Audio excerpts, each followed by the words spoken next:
ఈరోజు ధనుస్సు రాశి వారికి విద్యార్థులు ఏకాగ్రత లోపించడం వల్ల మీ చదువు పాడవుతోంది. అలాగే చదువు అర్థం కాక ఇబ్బందులు కనపడుతుంది. చాలా జాగ్రత్తగా చదువుకోవాలి. ఉద్యోగస్తులు ఆఫీసులో పని ఒత్తిడి పెరుగుతోంది. ఉద్యోగం పోయే అవకాశాలు ఉన్నాయి. జాగ్రత్తగా ఉండాలి. వ్యాపారస్తులకి పార్ట్నర్షిప్ వ్యాపారస్తులకి గొడవలు వచ్చే అవకాశం ఉంది. ఈరోజు వ్యాపారంలో స్వల్ప లాభాలే కనపడుతున్నాయి. స్త్రీలకి విలువైన వస్తువులు పోగొట్టుకోవడం కానీ, ఇంట్లో మాట పలవలసి రావడం కానీ, పరపురుష వ్యామోహం కానీ కనపడుతోంది. జాగ్రత్తగా ఉండాలి. విదేశాల్లో ఉండే వారందరికీ కూడా ఆర్థిక నష్టాలు, ఆర్థిక ఇబ్బందులు కనపడుతున్నాయి. ఉద్యోగాల్లో జాగ్రత్తగా ఉండాలి.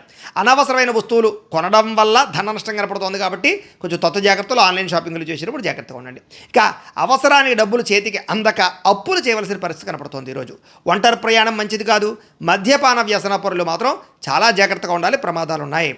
ఇక సోదరులతోటి ఆస్తి తగాదాలు, కుటుంబ సమస్యల వల్ల మనశ్శాంతి కోల్పోవడం కనపడుతోంది. అలాగే మీ ఎదుగుదలను చూసి ఓర్వలేని వారు ఎక్కువైపోవడము, నరదిష్టి ఎక్కువైపోతుంది. జాగ్రత్త. ఈరోజు నిద్ర సరిపోకపోవడం వల్ల శారీరక నీరసము, అలసట పెరుగుతాయి. ఆహారపు అలవాట్లలో మార్పు తీసుకురావాలి. వ్యాయామం ఖచ్చితంగా చేయండి.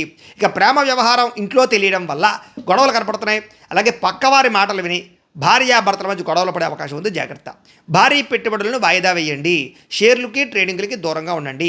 కొంతమంది తీయని మాటలతో మిమ్మల్ని మోసం చేస్తూ ఉంటారు. అలాంటి వారికి దూరంగా ఉండండి. శివుడు అంటే మీకు ఇష్టమైతే కనుక ఆయన్ని తలుచుకుని ఒకసారి లైక్ చేయండి. ఆయన ఆశీస్సులు లభిస్తాయి. అలాగే రేపటి రాశి ఫలం కూడా మీకు రావడానికి సబ్స్క్రైబ్ చేసుకుని ఫాలో అవ్వండి. ఇక్కడ కనపడుతున్నటువంటి ఈ లింక్ మీద మీరు క్లిక్ చేసినట్లయితే ఈరోజు ఇంట్లో శివుడికి ఎలా పూజ చేసుకోవాలో వీడియో వస్తుంది. ఆ వీడియోని ఎదురుగుండా పెట్టుకుని మీ ఇంట్లో ఈరోజు శివ పూజ చేసుకోవడం వల్ల మీకు ఈరోజంతా శుభప్రదంగా ఉంటుందని తెలియజేస్తూ లైక్ చేయడం మాత్రం మర్చిపోకండి.